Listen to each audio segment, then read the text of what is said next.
ঘূর্ণিঝড় আসতেছে। উমর রাদিয়াল্লাহু তাআলা দৌড় দিয়ে বেরোছেন, এই টর্নেডো থাম! সাথে সাথে থেমে গেছে।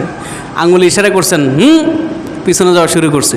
ইশারা করে দেখাইছেন, পাহাড়ের উপরে যাও, আমার মানুষের উপরে যেন একটা ক্ষতি না হয়।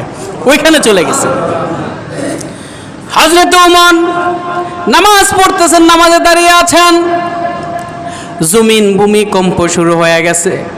সালাম ফিরাইলেন, জমিনের উপরে থাবা দিয়ে বললেন, রে জমিন থাম, তোর এত বড় সাহস, আল্লাহর নবী, বিশ্ব নবী তোর জমিনের ভিতরে শুয়ে আছে, তুই এখন কম্পন করস, ভূমিকম্প হোস।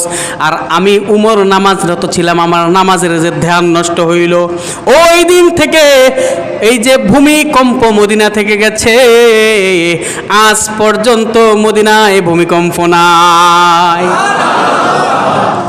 হযরত আমর ইবনুল আস রাদিয়াল্লাহু তাআলা আনহু এই উমর ইবনুল খাত্তাবের শাসন আমলে তিনি মিশরের গভর্নর ছিলেন।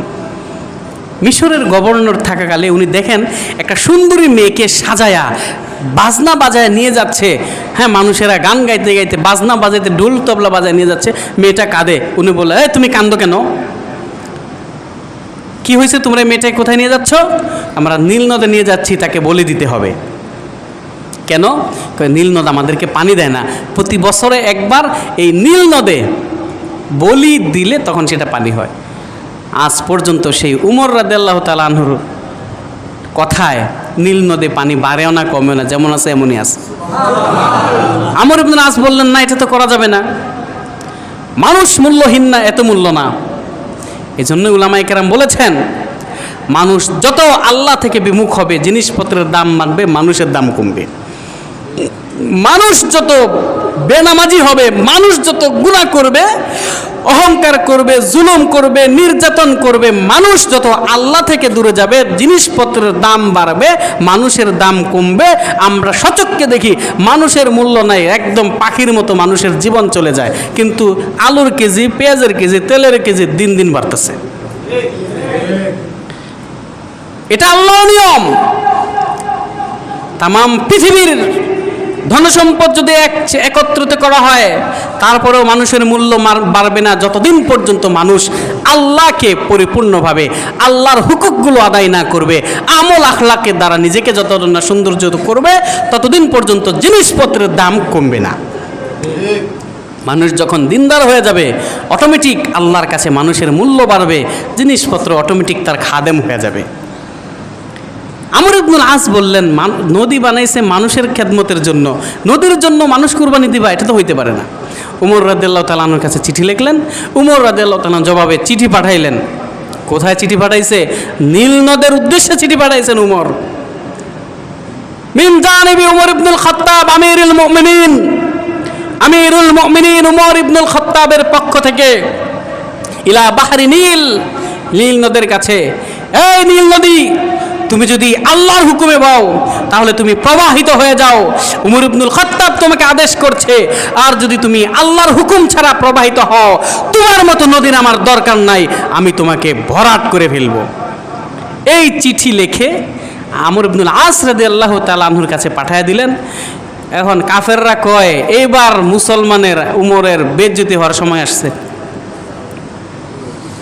নীল নদের আমাদেরকে ধমক দিয়া, বন্দুক ধইরা, ছুরি ধইরা আমাদেরকে মানাইতে পারে, নীল নদে কি তার ঠেকা পড়ছে, তার চিঠি কথা শুনবো, ভয় পাইব মনে হয়। আর মুসলমানরা বলে, না, অবশ্যই উমরের কথা শুনবে। উমর যেহেতু আল্লাহর কথা শুনে, আল্লাহর এই নদীও উমরের কথা শুনবে, তামাম পৃথিবী উমরের কথা শুনবে। তবে কাইফিয়তটা কি, কেমনে শুনে, এটা আমাকে দেখা দরকার। মুসলমানও ভিড় জমাইছে, কাফেররাও ভিড় জমাইছে।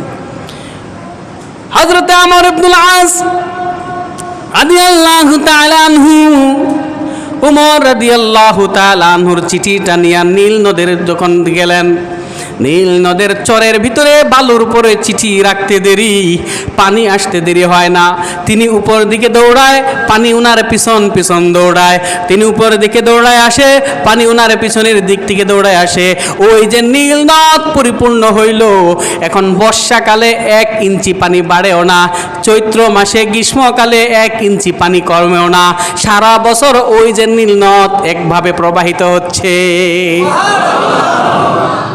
ওই উমর রাদিয়াল্লাহু তাআলা আনহু উনি রুটি খান, শুকনো রুটি জাইতুনের তেল দিয়ে ভিজায় খান।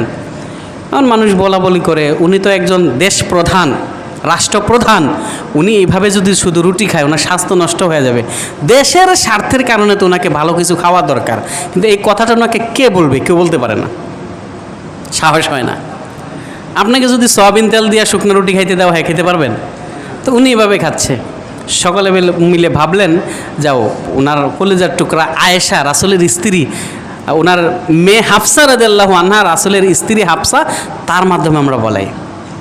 হাফসা রাদিয়াল্লাহু তাআলা আনহা গেলেন, আব্বা আপনি যে এইভাবে শুধু রুটি খাচ্ছেন, আপনার স্বাস্থ্য নষ্ট হয়ে যাবে, আপনি একটু গোস্ত দিয়ে খান না। হযরতে উমর রাদিয়াল্লাহু তাআলা আনহু কান্না শুরু করে দিলেন, চোখের পানি ছেড়ে দিয়ে কান্দে আর বলে, মা গো, ও মা, তোমার মুখে এই কথাটা শোনার জন্য আমি প্রস্তুত ছিলাম না। অন্য কেউ যদি বলতো আমি উমর নিজেকে সান্ত্বনা দিতাম, তুমি আমার মেয়ে হয়ে এই কথাটাকে কেমনে বললা? তুমি বলো তো, মায়ার নবী, বিশ্ব নবী রাহমাতুল লিল আলামিন কি দিয়ে রুটি খাইতেন? হাফসা রাদিয়াল্লাহু আনহা বলেন, আল্লাহর নবীকে আমি দেখেছি, আল্লাহর নবী তেল দিয়ে তিনি রুটি খাইতেন। হযরত ওমর বলে, হাফসা, আমার শরীর নষ্ট হবে দূরের কথা, আমার প্রাণ যদি চলে যায়, আমাকে যদি দুনিয়া থেকে বিদায় হতে হয়, তারপরেও আমি উমর আমার রাসূলের সুন্নত থেকে এক চুল পরিমাণ সরতে রাজি না। ওই উমর যিনি নিজেকে ত্যাগ করে দিয়েছেন, আরাম আয়েশ করেননি। আর আমাদের এখন রাদিয়াল্লাহু তাআলা আনহু, তিনি খুতবা দেওয়ার জন্য যাবেন শুক্রবারে, তো একটা চাদর পরছেন নিচে, শরীর খালি, আর একটা চাদর শরীরে পরছেন, কাপড় নাই। যখন তিনি খুতবা দেওয়ার জন্য দাঁড়ালেন, ইয়া আইয়ুহান নাস ইসমাউ কালামি আতিউ, আমার কথা শুনো, বয়ান শুনো, একজন যুবক দাঁড়ায় বলে, উমর আপনি সেখানে থাকেন, আমরা আপনার কথা শুনবো তো দূরের কথা, আমি এখন আপনাকে প্রশ্ন করব, আপনি আমার প্রশ্নের জবাব যদি না দিতে পারেন, তাহলে এখানেই এই তরবারির দ্বারা ফায়সালা হয়ে যাবে। সুবহানাল্লাহ বলবেন না? আপনারা ঘুমাইতেছেন নাকি? বিরক্ত হচ্ছেন? কথা বলতে হবে তো। চিন্তা করে দেখেন, আমগো দেশের রাষ্ট্রপ্রধান কি লাগে, একজন চেয়ারম্যানের সামনে গিয়ে যদি এই কথা কন, বাসায় যাবেন ফিরে নাকি কবরে যাইবেন? ডাইরেক্ট কবরে যাইতে হইব, বাসায় আসারও সুরত নাই, হাসপাতালেও ভাগ মিলবে না। হযরত উমর বললেন, এই জবাবটা আমি দিব না, আমার ছেলে দিবে। হযরতে আব্দুল্লাহ ইবনে উমর রাদিয়াল্লাহু তাআলা আনহু দাঁড়াইছেন, তিনি বলতেছেন, আমার বাবার জামাটা, ওই ছেলে, লোকের প্রশ্ন আছে, প্রশ্ন কি প্রশ্ন বলো ভাই? তিনি হাসি মুখে বললেন, কি প্রশ্ন? হইল, ইয়ামান থেকে যে রিলিফের চাদর আসছে, আমরা সকলে একটা করে পাইছি, আপনিও যদি রিলিফের চাদর নেন আপনি একটা পাবেন, তো আপনার শরীরে দুইটা চাদর কেন? তার মানে আপনি রাষ্ট্রীয় ক্ষমতার কারণে, ক্ষমতার দোহাই দিয়ে, ক্ষমতার বড়াই করে আপনি একটা অতিরিক্ত চাদর নিছেন। উমর রাদিয়াল্লাহু তাআলা আনহু বললেন, ভাই এই প্রশ্নের জবাব দিব আমার ছেলে। হযরত ইবনে উমর বলেন, আমার বাবা যখন চাদর গায়ে দিয়া জুমা পড়াইতে আসতেছেন, শরীর খালি খারাপ দেখা যায়, এই জন্য আমি আমার চাদরটা আমার বাবাকে দিছি, সুতরাং নিচেরটা আমার বাবার, গায়ের চাদরটা হচ্ছে আমি ইবনে উমরের। রাষ্ট্রপ্রধান কত বড় বিনয় হলে সে এমন হইতে পারে, আর আমরা তুচ্ছ 2 টাকার জিনিসের ক্ষমতা না পায়া 2 টাকার জিনিসের মালিক না হয়ে অহংকার করি। সেই উমর মৃত্যু যখন হয়ে যায়, যখন উমর রাদিয়াল্লাহু তাআলা আনহুর মরণ হয়ে যাবে, অর্ধ জাহানের খলিফা হওয়ার পরেও তিনি কখনো নিজের ক্ষমতার অপব্যবহার করেনি, অহংকার করেনি, মানুষের উপরে জুলুম নির্যাতন করত দূরের কথা, শয়তান পর্যন্ত উমরকে দেখলে ভয় পাইতো। ওই উমর যেদিন মারা যাবে, তার ছেলে আব্দুল্লাহ ইবনে উমরকে বলে, আব্দুল্লাহ ইবনে উমর, মা আয়েশার কাছে যাও, আল্লাহর নবীকে যেখানে দাফন করা হয়েছে, রাসূলের রওজার পাশে একটা কবরের জায়গা বাকি আছে, আমার মনের একটা আশা, আমি উমর যেন রাসূলের সাথে রওজা সঙ্গী হইতে পারি। আব্দুল্লাহ ইবনে উমর রাদিয়াল্লাহু তাআলা আনহু আম্মা জান আয়েশা রাদিয়াল্লাহু তাআলা আনহার কাছে গিয়ে বলেন, মা গো, ও মা, আমার বাবার মনের আশা, আমার বাবার চাহিদা, আপনার ঘরে যে রাসূলের সাথে একটা কবর দেওয়ার পরিমাণ জায়গা আছে ওই জায়গাটা দিয়ে দেন, কারণ আমার বাবার আকাঙ্ক্ষা তিনি আল্লাহর নবীর রওজার সাথী হবে। হযরত আয়েশা রাদিয়াল্লাহু তাআলা আনহা বলেন, রে আব্দুল্লাহ ইবনে ওমর, तमाम পৃথিবী যদিও দিয়ে চাও, तमाम পৃথিবী আমি দিয়ে দিতে রাজি আছি, কিন্তু জেনে রাখ এই জায়গা আমি দেব না, কারণ तमाम পৃথিবীর চেয়ে আমি আয়েশার কাছে ওই জায়গাটা সবচেয়ে বেশি দামি। রাসূলের সাথে রওজা, আল্লাহর নবী হাদিসে বলেছেন, মা বাইনা মিম্বরি ও রওদাতি রওজাতুম মিন রিয়াজিল জান্নাহ, আমার মিম্বর আর আমার কবরের পাশের জায়গাটা এটা জান্নাতের টুকরা, এটা কম দামি, আমি এই জায়গা দেব না। আব্দুল্লাহ ইবনে ওমর, বাবা আমি জায়গা দিতে পারবো না, কারণ तमाम পৃথিবীর চেয়ে এই জায়গা দামি। আমি আয়েশার মনের ইচ্ছা আমিও যেন মৃত্যুর পরে রাসূলের রওজার সাথে হইতে পারি। হযরত আব্দুল্লাহ ইবনে ওমর চোখের পানি ছেড়ে দিয়ে কান্না করতে করতে বিদায় হয়ে গেলেন। ওই দিক দিয়ে হযরত উমর ডেকে ডেকে বলে, হযরত উমর রাদিয়াল্লাহু তাআলা আনহু বলেন, আমি ভুল করেছি, আমি অপরাধ করেছি, তোমরা কারা গো? কেউ হযরত আব্দুল্লাহ ইবনে ওমরকে খবর দাও, সে যেন প্রস্তাব না দেয়, আমার ওই জায়গার জরুরত নাই, ওই জায়গা আমার দরকার নাই, তোমরা তাড়াতাড়ি আব্দুল্লাহ ইবনে ওমরকে বলো সে যেন প্রস্তাব না দেয়।